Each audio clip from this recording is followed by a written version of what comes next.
Well, let's be Congressman. We haven't been able to talk to you for a while. 2 weeks, a little more than 2 weeks ago, we had the shooting in Parkland. I'm curious to know, as a congressman, as a father, after you heard that news, after you saw that day, what went through your mind? It's just devastating when you think about somebody coming into a school. You would feel, as any parent does for their child, but almost defenseless about how do you help. And then as that time has progressed, you want to say, how could this even happen? So when you look at so many failures in the process, this should have never taken place. More than 30 times the police had gone to this individual's house. This individual actually went on a YouTube video and said he wanted to become an expert school shooter. I hope somebody told that to authority. They did. They called the FBI, told the FBI, and they failed in that instance. Then if the person actually got to the school, we want to make sure we have resource officers there to protect. That's why you have them. Then we find we did, but the person hid. It's tragic of what transpired, but it didn't have to happen. There were so many places it would have and should have been stopped, and it hadn't. That to me is very concerning. Make sure this cannot repeat itself any other time, and that's why we're looking at a lot of different things and making sure we have all the facts. The president said Wednesday, bump stocks out. He wants it if Congress doesn't act. Should the president use an executive order on this, or can Congress take this up and get rid of these bump stocks? Well, it's very interesting. Congress never put bump stocks in the beginning of how they're around today. ATF did that without a vote of the House or the Senate. The ATF can remove that. The House has actually voted back in December moving the ATF to study and do that. And you know, I happen to be a hunter, and I never heard of a bump stock prior. It was put in with the basis of helping somebody who is handicapped to be able to shoot. But what it's really being used for now is to speed a gun up, to almost make it like a machine gun or an automatic. So you agree with the president, get rid of those? Yes. The ATF never should have approved that to start out with. So then when you look to the next instance of what we're looking at, in December we also had in there the NIC, you know, the National Instant Criminal Background Check. We found the shooter back in Texas. This is an individual that was dishonorably discharged because of the abuse he did. One of the Springs you're talking about. Yeah. That person never should have been able to buy a weapon, and it was the own military that did not update the system. That's why we had passed a bill back in December. It's now sitting in the Senate. We need to fix what is called the NICS, the background check. You've been visiting schools since the shooting. Just today you mentioned you were at several schools. Yeah. You've talked about, the discussion has been arming schools now, resource officers, protecting doors, bulletproof glass. What is the plan from Congress? What's the official, right now as we stand more than 2 weeks out of this Parkland shooting, what's the official plan going forward?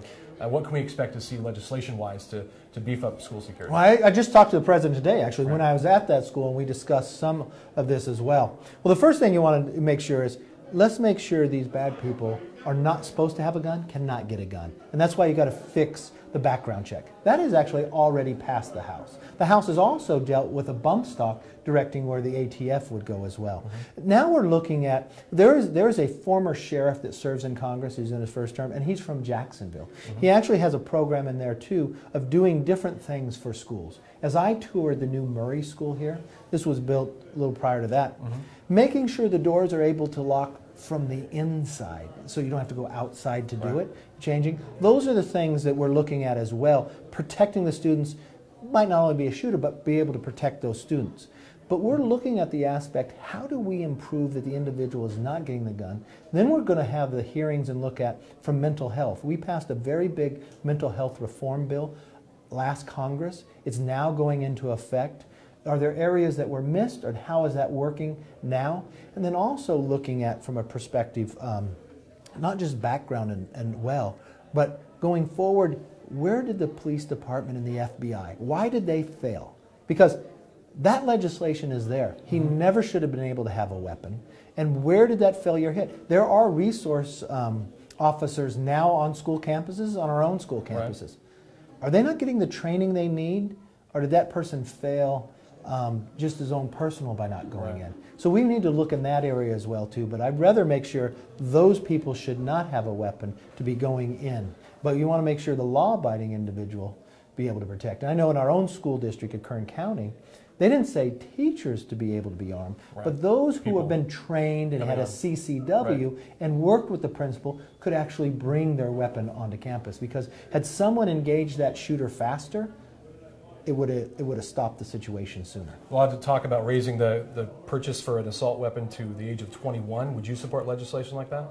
Well, I'd want to sit down and look at that, because I have a concern, okay? If you're 18 years old and we're having you go to war and others, I want to see the argument basis and look at that. And one thing, from a federal end, it's not a thing that we have it. These are states, right? And then when you look at California has the most, I would say, restrictive laws you can have on the prospect of where you go. Right. Assault weapons are obviously banned in the state of California.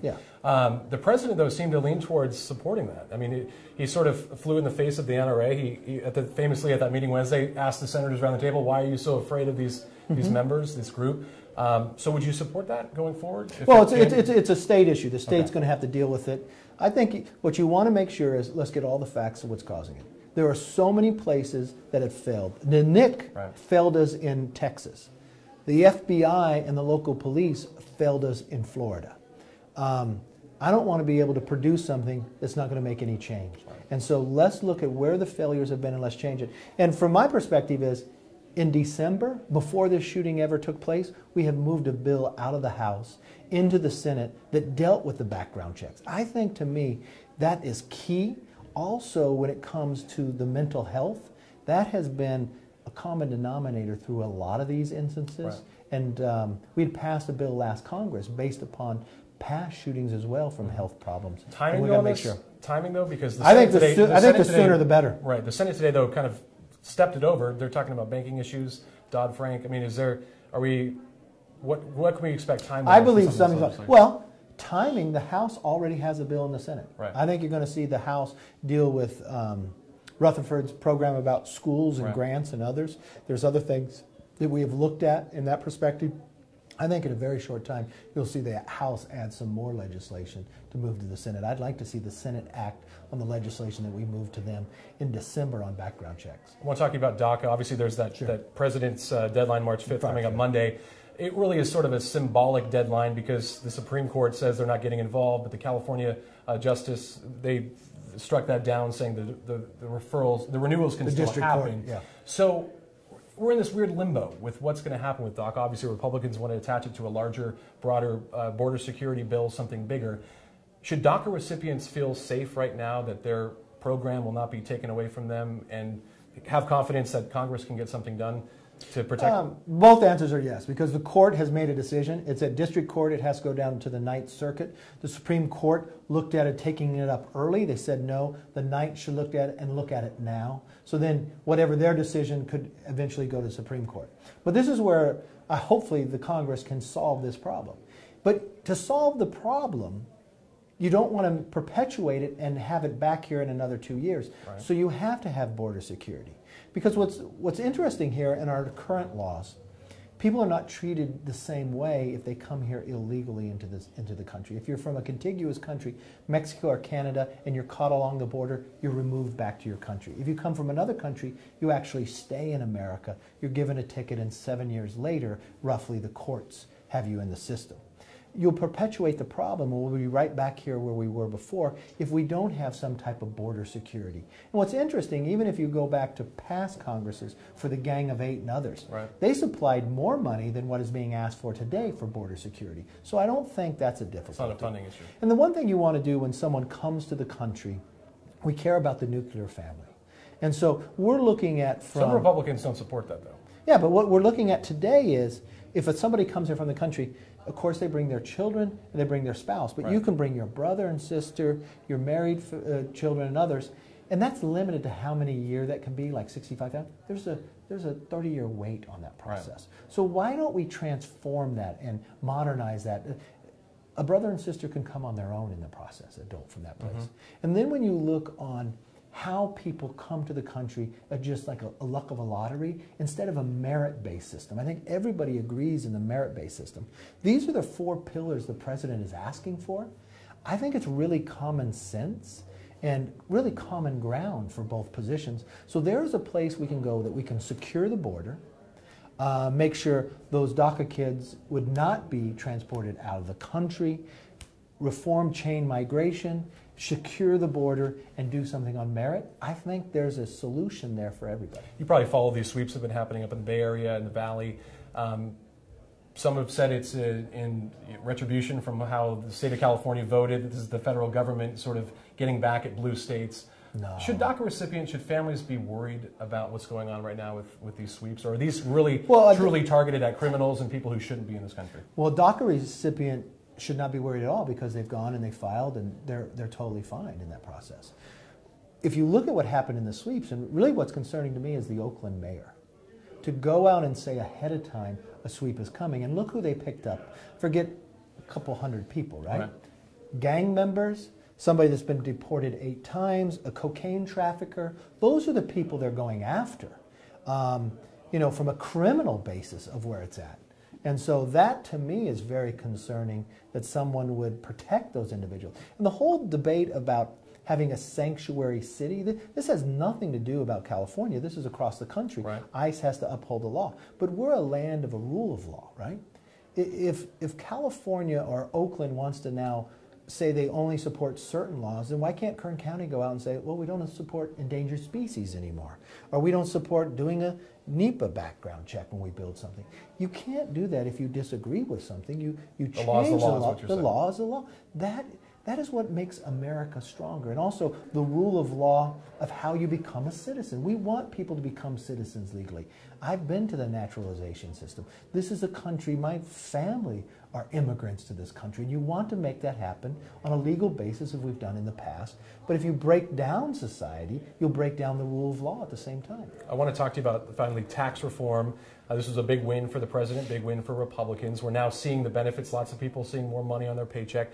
But there has been some scrutiny about the long-term effects of this bill. What are you seeing now? And I'm curious, too, you talked to the president. You mentioned today you talked to the president, in fact. Is his morale boosted from this legislation?